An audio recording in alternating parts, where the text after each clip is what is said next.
বা লঙ্ঘন হয় বিএনপি পার পেয়ে যাবে এটা মনে করার কোনো কারণ নাই। কিন্তু আগেই একটা উদাহরণ দিই, যেমন স্থানীয় সরকার নিয়ে 3 দিন ধরে এনসিপির এক নেতা টকশোতে, আমি নাম বলছি না, আমার সাথে একদম কাঁচা মিশা কথা বলছে। যে বলছে কি, বিএনপি আইনটা পাশ করছে এমন ভাবে যে বিএনপি চাইলেই যে কোনো নির্বাচিত প্রতিনিধিকে, হ্যাঁ, তার দলের নির্বাচিত প্রতিনিধিকে চাইলেই বাদ দিয়ে দিতে পারবে ইচ্ছা মতো। অথচ আজকে খবরে দেখা গেল স্থানীয় নির্বাচন দলীয় প্রতীকেই হবে না, যেই নির্বাচনে দলীয় লোকই থাকবে না সেখানে সে চাইলেই কিভাবে নিজের দলের লোককে বাদ দিয়ে দিতে পারে? তাইলে এই যে এরকম কাঁচা কাঁচা মিথ্যা কথা বলা হচ্ছে, এর কারণে বিএনপি যে সমস্ত জায়গায় রিয়েলি প্রবলেম করতেছে, রিয়েলি যে সমস্ত জায়গায় বিএনপি কে ক্রিটিক করা দরকার সেখানে আমরা ক্রিটিক করতে পারছি না। এখন আসেন সংসদ সচিবালয় প্রতিষ্ঠার কথা। সংসদ সচিবালয় প্রতিষ্ঠা বা বিচার বিভাগের স্বাধীনতা, এই বিচার বিভাগের স্বাধীনতার সাথে পুরা জুডিশিয়াল প্রক্রিয়াকে স্বাধীন করা বা তার মতো করে সংস্কার করার এজেন্ডা বিএনপির আছে। বিএনপি এনজিও সরকার, এনসিপি এবং জামাতের রাজনীতি করে না, আনফরচুনেটলি অরফরচুনেটলি। ফলে বিএনপি তার ইস্তেহার অনুযায়ী যেভাবে অঙ্গীকার করেছে সে সেভাবে তার সুবিধা মতো করবে, জনগণ এটার জন্য তাকে ধরবে। কিন্তু বিগত সরকারের, অনির্বাচিত সরকারের অধ্যাদেশ বা কোনো আদেশ নির্বাচিত পার্লামেন্ট মানতে বাধ্য না। ওকে রনি, আমি একটা দুইটা ব্যাপারে আপনার সাথে একটু কথা বলি। যেমন আপনি প্রথমে আমাকে অভিযুক্ত করলেন যে আমি ফ্যাক্টের চেয়ে ন্যারেটিভ বেশি হয়ে গেছে আমার বক্তব্যে। আমি এই বক্তব্যটার ক্ষেত্রে আপনার আরেকটু কাইন্ড কনসিডারেশন আবিষ্কার করি, মানে আশা করি আর কি। কেন আমি ফ্যাক্টের কথা বলতেছি, যে আমি কিন্তু আপনার সাথে 100% একমত যে ওই সরকারের আদেশ অধ্যাদেশ যে প্রেসিডেন্টের নামে যেটা আসছে সেটা মানতে সে বাধ্য না। আমি মানার বাধ্যের দিকে আমি প্রশ্নই করি নাই। আমি শুধু প্রশ্ন করছি যে মানে বিচারকদের জন্য একটা আলাদা সচিবালয় হবে, সেইটা বাংলাদেশে মাজহার হোসেনের রায় 1998 সালে হওয়ার পরে এই 27-29 বছরের দাবি, এই দাবির সাথে বিএনপি একমত পোষণ করছে অন্ততপক্ষে 3 লক্ষ বার। এই যে আজকে যে আসাদুজ্জামান যে কথা বলতেছেন, উনি তখন অ্যাটর্নি জেনারেল ছিলেন, শুধু এই কারণেই না, অনেক কিছু ড্রাফট উনার করা, কারণ সেই সময় তিনি ব্যারিস্টার ইশতিয়াক আহমেদের জুনিয়র ছিলেন, নিচে বসে উপরের কথা তিনি অনেক কিছু বলছেন, এবং তিনি হচ্ছে সবচেয়ে বেশি জানেন যে বিএনপি কথা দিয়া কেমনে কথা রাখে না। কেন আমি ভয়টা পাইতেছি আমি আপনার বলি। বিচার বিভাগ আলাদা করার কথা ছিল 2001 সালে, ব্যারিস্টার সৈয়দ ইশতিয়াক আহমেদ আজকের আইনমন্ত্রী সিনিয়র, উনি তখন বলছিলেন যে আমি আজ এটা কইরা দিয়ে যাচ্ছি।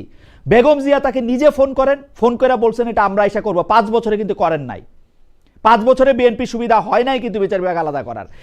এখন আইসা সেটেলড ম্যাটার যে বিচারকদের জন্য আলাদা একটা সচিবালয় থাকবে, সেইটা করার ক্ষেত্রে মানে আইনমন্ত্রী আমাদের বন্ধু জনাব আসাদুজ্জামান, আমাদের আরেক বন্ধু অ্যাটর্নি জেনারেল জনাব রুহুল কুদ্দুস কাজল, তারা আমাদেরকে আক্ষরিক করতে হাইকোর্ট দেখাচ্ছেন। এবং আমাদের দুঃখ জনাব রেজাউল করিম রনি, যার কাছ থেকে আমরা প্রতিনিয়ত শিখি, সেইটার তিনি শুধু সাফাই গাচ্ছেন না, আমি নাকি ন্যারেটিভ বলতেছি এটা বলতেছেন আপনি। আবার বলি, 3 লক্ষ বার বিএনপি যে দাবি জানাইছে এবং আমরা নিজেরা প্রত্যেকে যে দাবির সাথে একমত, সেই দাবি যদি বিএনপি পূরণ না করে এর খেসারত বিএনপি কে দিতে পূরণ করবে না। তো করে নাই পূরণ না করলে জনগণ তাকে ক্ষমতায় আনবে না। আপনার জন্য তো আমি বলি, আপনার জন্য তো সংসদের আইন আপনি মানতে আপনি বাধ্য না। ফ্যান্টাস্টিক, আপনি 99টা মানলেন কেন? কোনটা মানতেছেন কোনটা মানতেছেন এটার মধ্যে আপনি 99টা মানতেছেন, 16টা মানতেছেন না কেন আপনি? এইটার সাথে আপনার ফিলোসফিক্যাল প্রবলেম কি? ফিলোসফিক্যাল প্রবলেমটা হলো এখানে আমার আগেই নোট অফ ডিসেন্ট দেওয়া আছে, কারণ অন্যান্য যে আইনি ব্যাপারগুলো আছে এটার মধ্যে আপনার নোট অফ ডিসেন্ট নাই, এটার মধ্যে আপনার নোট অফ ডিসেন্ট নাই। হ্যাঁ, আমি আপনাকে বলি, এখানে আইনমন্ত্রীর বক্তব্যটা আপনি দেখেন, আইনমন্ত্রী এটা জাস্টিফিকেশন কি দিচ্ছে? তারা কি বলতেছে যে এটা চিরদিনের মতো অফ হয়ে গেছে এবং জীবনে আমরা এটা করব না? আমার প্রশ্ন এটা না, আপনি ভবিষ্যতে করবেন, এখন করতেছেন না কেন সেটা আমারে বলেন। ভবিষ্যতে আপনি আমার সাথে ভালো ব্যবহার করবেন, আমাকে টাকা দিবেন, পয়সা দিবেন, সবই ঠিক আছে। এখন আমার খাওয়া বন্ধ করে দিচ্ছেন কেন আপনি? যুক্তিটা এখন এটা এফোর্ড করার মতো অবস্থা নাই সরকারের। আপনি যেটাকে আপনি এফোর্ড করার অবস্থা বলতেছেন, খুবই ভালো যুক্তি দিচ্ছেন রেজাউল করিম রনি, বরাবরের মতোই। এই জিনিসগুলি কি সচিবালয় করার জন্য ইট কাঠ পাথর বা বাজেটের প্রশ্ন হতো? আপনি তাহলে আর কি এফোর্ট, আর কি টোটাল আমি বুঝতে যেতেছি ইট কাঠ পাথর বাদে ফিলোসফিক্যালি কি এফোর্ট করতে সমস্যা? তারেক সাহেবের কিছু নিজস্ব বিচারক নিয়োগ দিতে হবে না? নিজস্ব বিচারক নিয়োগ দিতে হবে কেন? আর কি তাহলে এফোর্ট? বিচারক আরেকটা কি এফোর্ট? আসাদ ভাই ছাত্রদের কাউরে নিয়োগ দিবে? কি করবে আসলে আসাদ ভাই? কাকে নিয়োগ দিবে বা তাহলে এফোর্ডেবিলিটির প্রশ্নটা কোত্থেকে আসে সেটা একটু বলেন না ভাই, আমি এটা বুঝতে চেষ্টা করছি। এখানে ন্যারেটিভটা হলো এটা এখনই তো সলভ হয়ে যায় না, এটা নিয়ে আলাপ সলভ আলোচনা হইছে, হোক, সংসদে আপনি এটা বিরোধী দল করেন আছে, নাই, আপনি এটা করেন নাই, হ্যাঁ। সলভ করেন নাই। আপনি প্রশ্ন তুলেন, এটা বিএনপির মতো করে করবে। বিএনপির ইস্তেহারে কি বিচার বিভাগ নিয়ে প্রস্তাবনা নাই? বিএনপি এটা ইউনূস সরকারের প্রস্তাবনা মোতাবেক করবে না, বিএনপির ইস্তেহার মোতাবেক বিচার বিভাগের স্বাধীনতা নিশ্চিত করার জন্য যা যা করা দরকার তা করবে। রনি- পার্থক্য হলো এটা, পার্থক্য হলো প্রক্রিয়ার।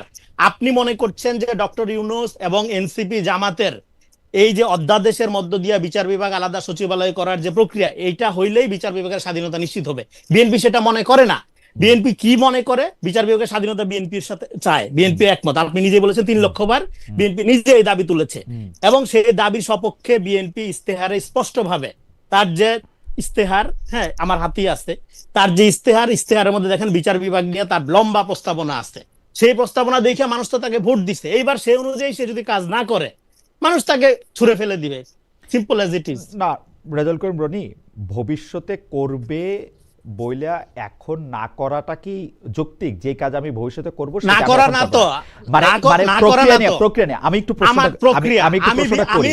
আমি তো জামাত এনসিপির প্রক্রিয়ায় করব না, আমি আমার প্রক্রিয়ায় করব। Fantastic. আমার প্রক্রিয়া করার জন্য আগে জামাত এনসিপির প্রক্রিয়া আমি রহিত করব, থামাবো। জামাত এতে করে যদি জামাত এনসিপির প্রক্রিয়াটার মধ্যে সমস্যাটা কি সেটা আমি বুঝতে চাইতেছি, কেন আমি সেটা বলতেছি। আমি হ্যাঁ। স্পেসিফিক বিচার বিভাগটা নিয়ে প্রশ্ন করতেছি, প্রত্যেকটা জিনিস নিয়ে আমি প্রশ্ন আপনারা আলাদা আলাদা করে করব। সমস্যাটাকে আমি কেন বুঝতে চাইতেছি, এই জিনিসটা কিন্তু আজকের নামে আবার বলি, মাজদার হোসেনের বিচার বিভাগ আলাদা করার রায় দেওয়া হয়েছিল 1998 সালে। আওয়ামী লীগ সরকার এটা 3 বছর এই সেই করে এটা করে নাই। পুরা সুপ্রিম কোর্টের রায় কিন্তু 12 দফা নির্দেশনা, জাস্টিস মোস্তফা কামাল তার ব্রাদাররা বসে এই রায় দিছে কিন্তু 98 12 December or something like that, আমি ভুলে গেছি। এই 98 সময় আওয়ামী লীগ আরো 3 বছর কম ছিল, এটা করে নাই। তত্ত্বাবধায়ক সরকার ব্যবস্থা হিসেবে এটা করতে চাইছিল। ওইটার মধ্যে ছিল বিচার বিভাগের জন্য আলাদা মানে সচিবালয় হবে, কারণ সচিবালয় না হইলে এই কাজগুলি করা সম্ভব না। আসাদুজ্জামান ভাইয়ের কাছেই রয়ে যাবে, মানে সকল বিচারকের পদোন্নতি আয় টায় সবকিছু রয়ে যাবে। তো এইটা বিএনপির এই আলোচনাটা সমস্যাটা কোথায়, যেটা ভবিষ্যতে গিয়ে করতে হবে, ওইটা যদি একটু বলতেন রনি। দেখেন, বিগত যে সরকারটা গেল সেই সরকারের মধ্যে অনেকগুলো সরকার ছিল, সেই সরকারে ভিতরে ডিপ স্টেটের আলাপ সরকারে যারা দায়িত্বে ছিল তারা নিজেরাই তুলেছে। ফলে সেই এখন আজকে দেখবেন যেই বুদ্ধিজীবীরা, যেই এনজিও লর্ডসরা সবসময় আওয়ামী পন্থী হিসাবে দায়িত্ব পালন করেছে, কণ্ঠ রেজ করেছে, আজকে প্রত্যেকেই জামাত এনসিপির টোনে কথা বলছে, সংস্কার, আইনের শাসন, হ্যাঁ, এবং এই অধ্যাদেশগুলো না মানলে কি এদের হেদায়েত হইছে, অসুবিধা কি এদের হেদায়েত হইছে, হেদায়েত কতখানি হয়েছে বলতেছি, হেদায়েত কত সুন্দর হয়েছে বুঝবেন। হ্যাঁ, এগুলো না মানলে কি হবে? না মানলে বিএনপি একটা আওয়ামী লীগ হয়ে যাবে। এইবার বিএনপি আওয়ামী লীগ হয়ে যাবে, কিন্তু বিএনপি আইসা করলো কি সংসদে, হ্যাঁ, বিগত সরকারের আমলের যে রায়টা, সেই আওয়ামী লীগের আপনার রাজনীতি করা নিষিদ্ধের রায়টা, সেটা বহাল রাখলে। এখন জামাতের সমস্যা হলো কি, জামাত বলতেছে, এখন জামাত গণতান্ত্রিক দল, সে বলতেছে সব দলের সে রাজনৈতিক অধিকার চায়, এবং এই নিষিদ্ধের ব্যাপারে জামাতের বিভিন্ন এমপি পদপ্রার্থী অলরেডি বক্তব্য দিচ্ছে। তো ফলে এই এই এই রাজনীতিটা যদি আপনি বুঝতে পারেন বা মনোযোগ দিয়ে খেয়াল করেন, তাহলে দেখবেন যে এই স্ট্যান্ডের মধ্যে রাষ্ট্রের ভিতরে রাষ্ট্র এবং ষড়যন্ত্রের যে প্রক্রিয়া, এই পুরা প্রক্রিয়ার বাইরে বিএনপির কাছে মূল গুরুত্বপূর্ণ হলো জনগণের কাছে সে যেটা কমিট করছে সেইটা। এখানে এনসিপি এগুলোর চেয়ে এই যে ইস্তেহারে সুশাসন, জাতি গঠন, আইনের শাসন, হ্যাঁ, আইনের ইস্তেহারের চ্যাপ্টার আমি একদম ধৈর্য ধরে বলতেছি আপনাকে, প্রথম অধ্যায় রাষ্ট্র ব্যবস্থার সংস্কার, সেখানে ইশতিয়ারটা আমি মোটামুটি পড়ছি।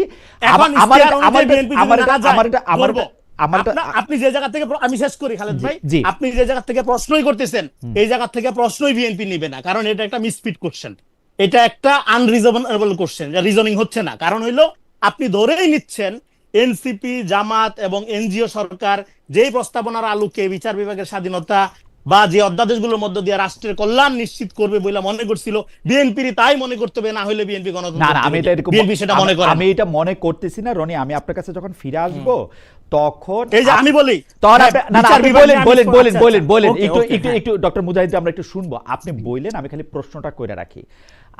আপনি মনেই করতেছি না ডক্টর ইউনূস, জনাব আলী রিয়াজ, তারপরে ওই যে ওই কি ঐক্যমত্য সংস্কার কমিশন মিলা যা করছে সেইগুলি কাজ বিএনপির করতে হবে, কিন্তু আমরা দেখতে পাইলাম বিএনপি এর মধ্যে থেকে কিছু কিছু কাজ করে। এখন কোনগুলি করে আর কোনগুলি করে না সেইটা কোন জায়গা থেকে পিক এন্ড চুজ করে ওইটা আমার একটু বুঝাই দেন। আর আমার আরেকটা আমি অনুরোধ বলি, আছে, খালেদ না, না, ভাই, আপনি পরে এই যে মানে মানসুর এটা আমি হোসেন আগে মামলার প্রশ্ন কথা করে BNP রাখলাম, বলছে। আগে প্রশ্ন ওকে। করে রাখলাম, আগে প্রশ্ন করে রাখলাম।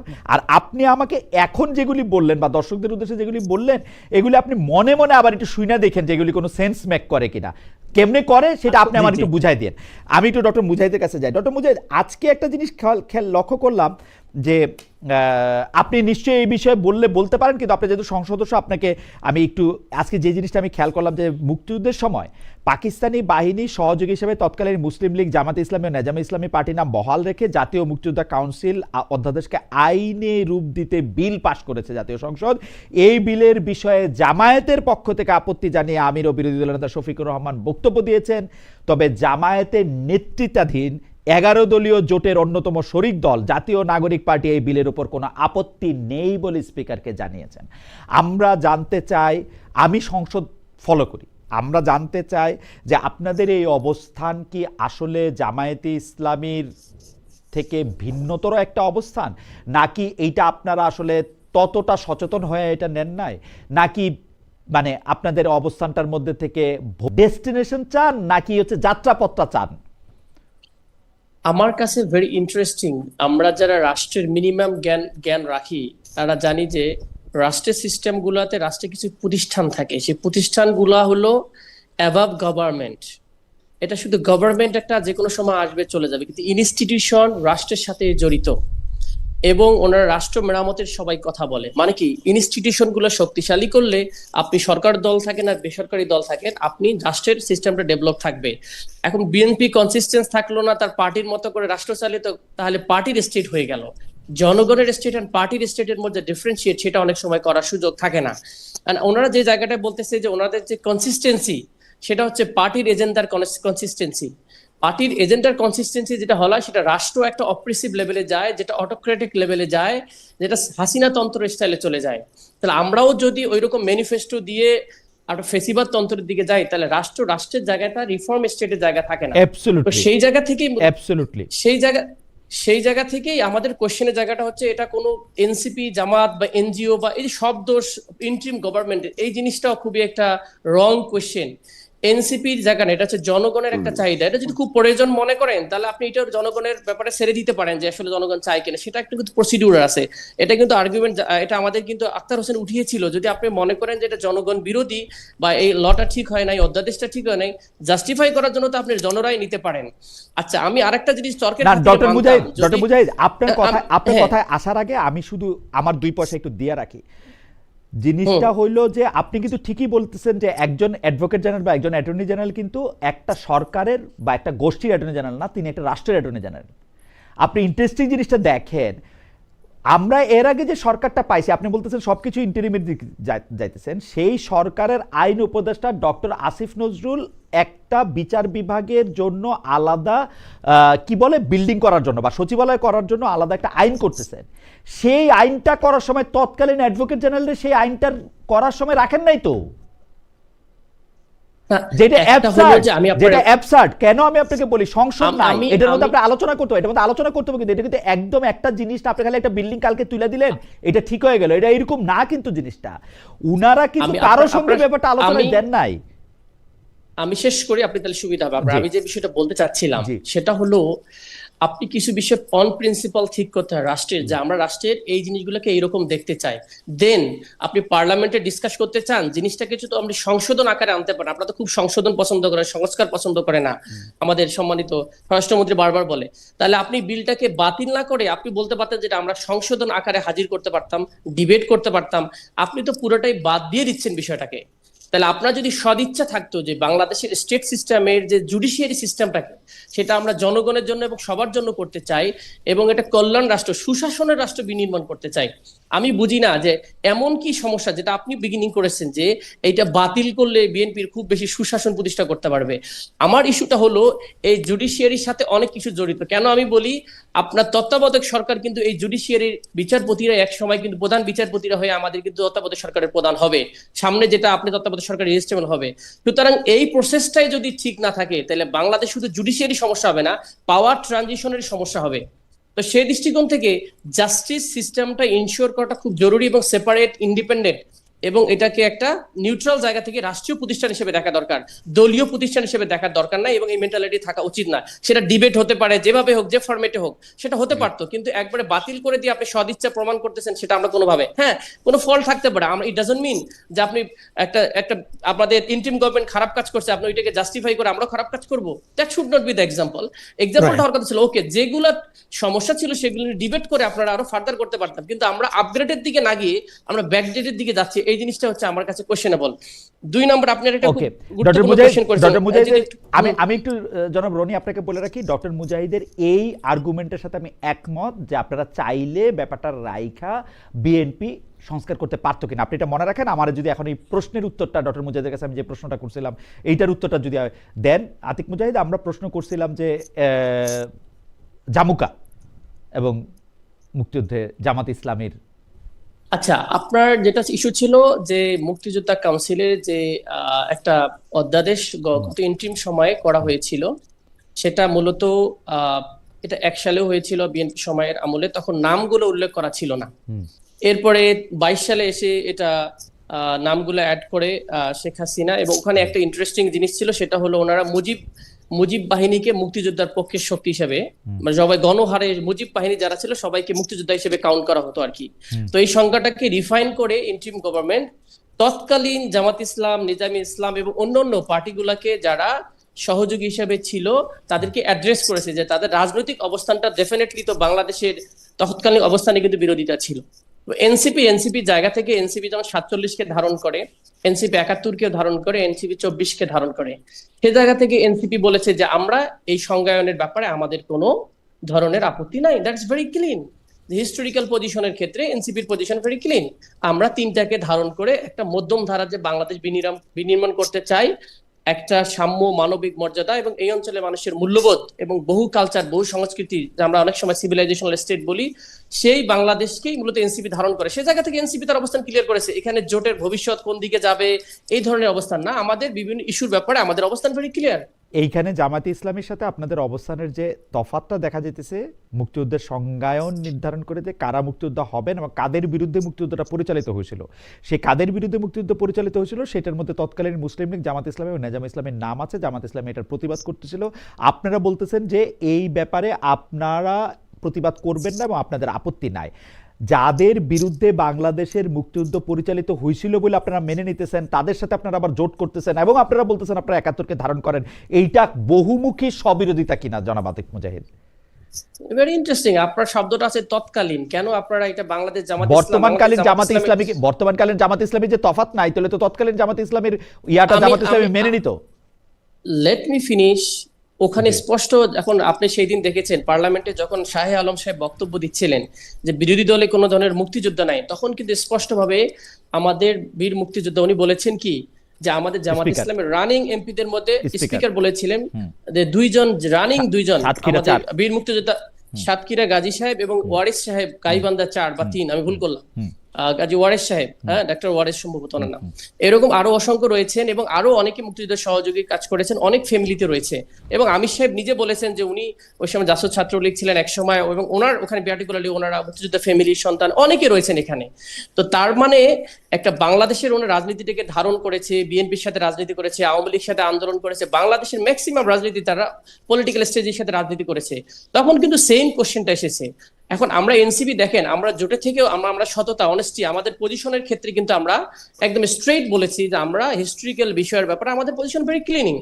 সো সেই জায়গা থেকে আমরা ক্লিন করেছি, এখানে তো এরকম কোনো না না, বিষয় নাই। আপনি আমার তো মানে প্রশ্ন হইলো, আমি তো আপনার এই কথাটা বুঝতেই পারছিলাম, আপনি তো আমার লেট মি ফিনিশ করে আরো 1.5 মিনিট বললেন, আমি আপনারে বলি, হ্যাঁ। আপনি যে বললেন যে তৎকালীন জামাত হচ্ছে তৎকালীন জামাত, তো তৎকালীন জামাত আর বর্তমান জামাতের মধ্যে তফাৎটা কি? তৎকালীন জামাত তারা তাদের রাজনৈতিক অবস্থানটা পাকিস্তানের পক্ষে নিয়েছিল রাজনৈতিক। বর্তমান জামাতের অবস্থাটা কোথায়? তো বর্তমান জামাতের এটা স্বীকার করতে অসুবিধাটা কি, যেটা তৎকালীন জামাত?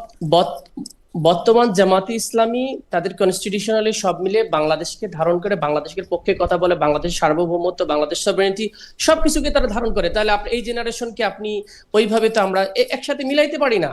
যে জেনারেশন, আপনি যদি বলতেছেন যে রনি ভাই বললো যে আমি আমার মতো করে বিএনপি বা আমি আমার মতো করে আন্ডারস্ট্যান্ডিং বিএনপির মতো করবে, তো জামাত ইসলাম যদি তার নিজের মতো করে বাংলাদেশের সবকিছুকে, স্বাধীনতার সবকিছুকে ধারণ করে, তাহলে আপনি কেন তাকে বিরোধী মতে ফেলে দেবো, সেটা একটা কোশ্চেন হতে পারে।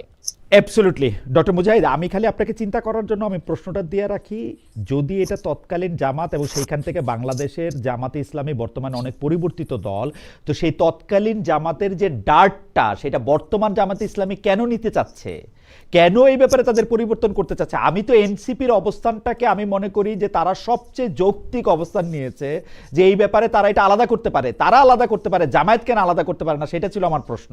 হাউএভার আপনি নিশ্চয়ই এই প্রশ্ন, জামাতের প্রশ্ন জামাত উত্তর করবে, এক্ষেত্রে তো আমাদের সাথে আমরা যেই আমাদের জামাত অবস্থান এই clear উত্তর করেছি। দিতে পারে না, সেই জামাতের সঙ্গে এনসিপি কেমনে থাকে, সেটাও আমার প্রশ্ন। সেটা তো আপনি বিএনপি কে প্রশ্ন করতে পারেন, 18-20 বছর ধরে কিভাবে ছিল, আওয়ামী লীগের সাথে আন্দোলন করেছে, এর সাথে সময় ছিল, এটা তো বিগ কোশ্চেন ফর অল, এটা তো নট নেসেসারি। আর আরেকটা ইস্যু হলো, আমি কি ফিরে আসবো একটু মুজাহিদ, আমি কি একটু ফিরে আসবো? ঠিক আছে, একটু ফিরে আসি। জনাব রনিকে আমি প্রশ্ন করেছিলাম, আমি ডক্টর আতিক মুজাহিদের কথাটার একটু ধারাবাহিকতা টানি, যে আপনারা সংশোধনী করতে পারতেন, আপনাদের যদি এটা ভালো না লাগে পুরোটা ব্যাপারে আপনারা সংসদে আলোচনা করতে পারতেন। জনাব আখতার হোসেন ব্যাপারটা নিয়ে বলছিলেন এনসিপির এমপি, কেন এইটা বিএনপি করে নাই, আপনার কি মনে হয়, আপনার অ্যানালাইসিস কি মনে হয়? আর তাছাড়া হচ্ছে যে আমার প্রশ্নটা আবার একটু করি রনি, যে 99টা অধ্যাদেশ যে মানলো, 25টা যে মানলো না, মানে সংখ্যার এদিক ওদিক হতে পারে, এইটার কারণটা কি আসলে? এটা কিভাবে বিএনপি পিক করে যে আমি এটা মানবো এটা মানবো না? জি, এটা পিক করে ওই যে, যেহেতু সে পূর্ব ঘোষণা দিছে, আপনি তার জুলাই সনদে স্বাক্ষর আছে এবং ইস্তেহার। দেখেন, আমি প্রথমে আমি আমার ভাই আতিক মুজাহিদের জবাব দিই। ডেফিনেটলি সবকিছু যখন আমরা নিরপেক্ষতা আশা করি রাষ্ট্রীয় প্রতিষ্ঠানে, কিন্তু দেখেন 5 তারিখের পরে নিরপেক্ষতা একটা অভিশাপ আকারে হাজির হয়েছে জাতির বুকে। আপনি যদি ইনায়া বিনায়া কোনোভাবে জামাতের পক্ষে থাকেন, তাইলে আপনি নিরপেক্ষ। হ্যাঁ, এই যে তত্ত্বাবধায়ক সরকার, অন্তর্বর্তীকালীন সরকারের আমলে আপনি নিরপেক্ষ হিসাবে সমস্ত জায়গাগুলোতে কারা দখল করছিল, ইউনিভার্সিটিগুলোতে কারা দখল করছিল, বিভিন্ন প্রতিষ্ঠানগুলোতে বিভিন্ন প্রতিষ্ঠানগুলোতে কারা দখল করছিল, 31টা বিসি বিএনপি। এই যে নিরপেক্ষতা, এই নিরপেক্ষতার রেজাল্ট কারা পাইছে? হ্যাঁ, সব বিএনপি, কিন্তু রেজাল্ট পাইছে জামাত। বিএনপির লোকগুলো সব ফলাফল সুবিধা জামাতকে দিছে, তাই না? তো তার মানে এই যে নিরপেক্ষতার নামে একটা একটা আন্দাজ আমরা ধরে রাখি যে নিরপেক্ষ হইলেই সহি হয়ে যাবে। নো, আপনি জামাত করেন, এনসিপি করেন, বিএনপি করেন, কোনো সমস্যা নাই। আপনি যখন দায়িত্বে যাবেন, আপনি প্রফেশনাল আচরণ করবেন। কিন্তু আপনি আওয়ামী লীগের আমলে আমরা এরকম নিরপেক্ষতা দেখছি। ধরেন, সে আওয়ামী লীগের পক্ষে মতামত উৎপাদন করবে, আওয়ামী লীগের পক্ষে যুক্তি দিবে, আওয়ামী লীগের হয়ে কাজ করবে, কিন্তু বলবে আমি নিরপেক্ষ, আমি সাংবাদিক, আমি লেখক, আমি বুদ্ধিজীবী, এইসব বলবে। কিন্তু হ্যাঁ, পজিশনটা পলিটিক্যালি বেনিফিশিয়ারি হচ্ছে তার কাজের আওয়ামী লীগ। ফলে এই নিরপেক্ষতার চেয়ে সে যদি বলতো যে আমি আওয়ামী লীগ করি, এটা আমার পজিশন, তাহলে কিন্তু কোনো সমস্যা নাই। ফলে আমি মনে করি নিরপেক্ষতার চেয়ে গুরুত্বপূর্ণ হইলো সে তার পরিচয়, রাজনৈতিক পরিচয় প্রকাশ করবে। হ্যাঁ, বলবে আমি জামাত, বলবে আমি এনসিপি, বলবে আমি বিএনপি। হ্যাঁ, তারপরে দায়িত্বে যাওয়ার পরে সে প্রফেশনাল আচরণ করে কিনা আমরা দেখব। আমরা আর নিরপেক্ষ মুনাফিকি দেখতে চাই না। নিরপেক্ষতার চেয়ে দলীয় ভাবে রাষ্ট্রীয় দায়িত্ব নিয়ে কিন্তু আমরা অ্যাকাউন্টেবল হলো কিনা, জবাবদিহি হলো কিনা, সেটা গুরুত্বপূর্ণ। কারণ নিরপেক্ষতার মধ্যে দিয়ে আমরা যেটা অর্জন করতে চাইছিলাম 111ও হয় নাই, এই অন্তর্বর্তীকালীন সরকারও কাঙ্ক্ষিত উন্নয়ন, অগ্রগতি এগুলো হয় নাই। ফলে দলীয় হওয়াটা সমস্যা না, সমস্যা হলো অ্যাকাউন্টেবল হচ্ছে কিনা, জবাবদিহিতার আওতায় আছে কিনা। এটা একটু বুঝতে যাই, কোনো ওজন নাই। আমি আপনারটা রেসপন্স করি এবার। এই পার্টটা একটু বুঝি, যে আপনি বলছেন যে ইনায়ে বিনায়ে জামায়াতের পক্ষে থাকা হচ্ছে নিরপেক্ষতা। সেই হিসাবে কি গত সরকার কি জামায়াতের পক্ষে ছিল? এটা কে না জানে? গত সরকারের বড় অংশ, হ্যাঁ। সরকার পুরাটা জামাতের ছিল এটা বললে মিথ্যা বলা হবে। হ্যাঁ। কিন্তু সরকারের ক্ষমতার ভর কেন্দ্র হ্যাঁ। জামাত দ্বারা নিয়ন্ত্রিত। সরকারের Okay. ভিতরে একাধিক সরকার ছিল। হ্যাঁ। ডিপ স্টেটের কথা তো তারাই বারবার বলছে, এটা আমার বলতে হবে কেন? আচ্ছা, আমি এটা একটু আপনারা বলি, নিজেরাই তো কে না শুনেছেন। জানে যখন বললেন, তাহলে আমি কি জানি, আমি একটা বলি। আমি জানি যে ওই সরকারের নিরাপত্তা উপদেষ্টা বর্তমানে পররাষ্ট্রমন্ত্রী, আমি জানি যে ওই সরকারের অ্যাটর্নি জেনারেল বর্তমানে আইনমন্ত্রী, আমি জানি যে ওই সরকারের বিডার চেয়ারম্যান বর্তমান চেয়ারম্যান, আমি জানি যে ওই সরকারের প্রেসিডেন্ট বর্তমান সরকারের প্রেসিডেন্ট, আমি জানি যে ওই সরকারে যারা যারা যেসব গুরুত্বপূর্ণ সচিবের পদে ছিলেন তারা এখনো এই সরকারের সচিবের পদে আছেন। আমি তাহলে কি জানলাম? তাহলে আমাকে একটু বলবেন সেটা কত পার্সেন্ট? সেটা 20% এর বেশি। প্রেসিডেন্ট, সব মিলে- পররাষ্ট্রমন্ত্রী, আইনমন্ত্রী বাদ দিলে তো পার্সেন্টেজ না। ধরেন আমার শরীরটা 68 কেজি, মাথাটা 2 কেজি, কিন্তু মাথার তো একটা আলাদা গুরুত্ব আছে। জামাতের অর্গানাইজেশনাল ক্যাপাসিটি তো চিন্তা করতে হবে ইন কম্পেয়ার টু বিএনপি। এইটুক নিয়ে এসে এত দূর গেছিল। কতটুকু আপনি আবার comparison কারা করতেছেন। ছিল জামাতের লোক? আমি জামাতের লোক তো দেখি না। আমি তো ইউনূস জামাতের সাহেবের লোক দিকে- একটাও আমি না। আমার কাছে জীবনে এরকম কোনো উদাহরণ নাই। ডক্টর মোহাম্মদ ইউনূস 1.5 ঘন্টা দাঁড়ায় থেকে এই সরকারের প্রধানমন্ত্রীর লগে দেখা করে গেছে ঈদের দিন। আগের সরকারের প্রধানমন্ত্রী এই সরকারের লগে আমি 1.5 আপনাকে ঘন্টা বলি, দাঁড়ায় থেকে বাংলাদেশে- দেখা করছে, এরকম কোনো উদাহরণ নাই। আপনার প্রশ্নটা আমি বুঝতে পারছি। আমি সময় পেলে এরপরে ব্যাখ্যা করব। বাংলাদেশের রাজনীতিতে একটা গুরুত্বপূর্ণ পোলারাইজেশন হচ্ছে, একটা সেকুলার রাইট উইং এর সাথে একটা ফ্যানাটিক মুসলিম সেন্টিমেন্টের রাজনীতির একটা অদ্ভুত ব্লেন্ড হচ্ছে। ওকে, এখানে শুধুমাত্র বাংলাদেশ পন্থা মধ্যপন্থার রাজনীতিকে আন্ডারমাইন করা হচ্ছে। এবার আমি আপনার ওইটার রেসপন্স করি। দেখেন, জি। বিচার বিভাগের স্বাধীনতা নিশ্চিত করার ক্ষেত্রে বিএনপি কি করবে? বিএনপি মাজদার হোসেন মামলার কথা আপনি উল্লেখ করেছেন। বিএনপি বিচার বিভাগ অধ্যায় ইস্তেহারে প্রথমেই লিখছে, বাংলাদেশের সংবিধান ও মাজদার হোসেন মামলার রায়ের আলোকে বিচার বিভাগের কার্যকর ও স্বতন্ত্র স্বাধীনতা নিশ্চিত করা হবে। এটা তার প্রথম দফার দাবি। এইবার আরো কতগুলো দফা আছে, আমি পয়রা সময় নষ্ট করতেছি না। শেষে দেখেন, বিচারপতি নিয়োগ আইন, যেটা নিয়ে আপনি বললেন যে তারেক রহমান তার পছন্দ মতো আইন নিয়োগ দিবে, তাই না?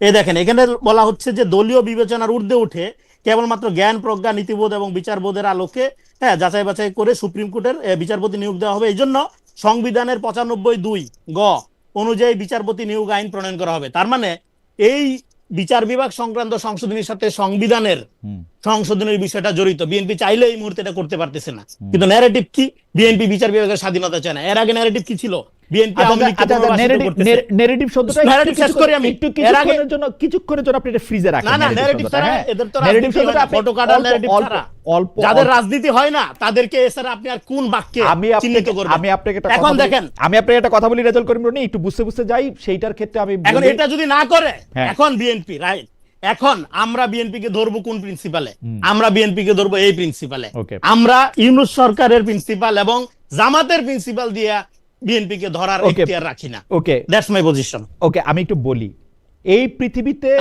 আমি আজকে 29 বছর চাকরি হয়েছে, আমার কাছে কি কর্মু ওইটার কোনো গুরুত্ব আমার কাছে নাই। আমি দেখি যে কি করতেছে। লোকে যদি আইসা আমাকে বলে যে আমি এটা করব, আমি এটা বুঝি যে সে এটা করতেছে না আসলে, কারণ তার টেবিলে জিনিসটা আছে সেটা করতেছে না। এটাই- সে বলতেছে- এটাই nature, সে এটাই- বলতেছে- এটাই সে বাংলাদেশে বলতেছে কে এতদিন- করবে। আমি বলি, আপনি বলতেছেন ইশতেহারে আছে 95(2) চেঞ্জ করবে, সেই ইশতেহার আপনি আমাকে দেখাচ্ছেন এবং ঐতিহাসিক কুমিরের শিয়ালের ছানা দেখানোর মতো। আমি টেবিলে জিনিসটা আছে 95(2)টা আপনি সংশোধন করবেন, বিচারক কেমনে নিয়োগ দিবেন, বিচারকদের জন্য আইন কেমনে বানাবেন, সেটা আপনি ছুঁড়ে ফেলে দিতেছেন। আপনি এটা আলোচনা ছুঁড়ে ফেলে টেবিলে দিচ্ছে? আনতে দিচ্ছেন না। হ্যাঁ, আপনি ছুঁড়ে ফেলে দিচ্ছেন তো। সংবিধান আপনি ছুঁড়ে ফেলে দিচ্ছেন তো। সংবিধান সংশোধনের রাখেন, হ্যাঁ। সংবিধান সংশোধনের জন্য কমিটি করা হয়ে গেছে। সংবিধান সংশোধনের জন্য আপনি কমিটি করবেন, আপনারা 10 বার 10 ঘন্টা 10 জন আলোচনা কইরা ঠিক করছেন, এটা নিয়ে কোনো হ্যাঁ। ডিসপিউট নাই।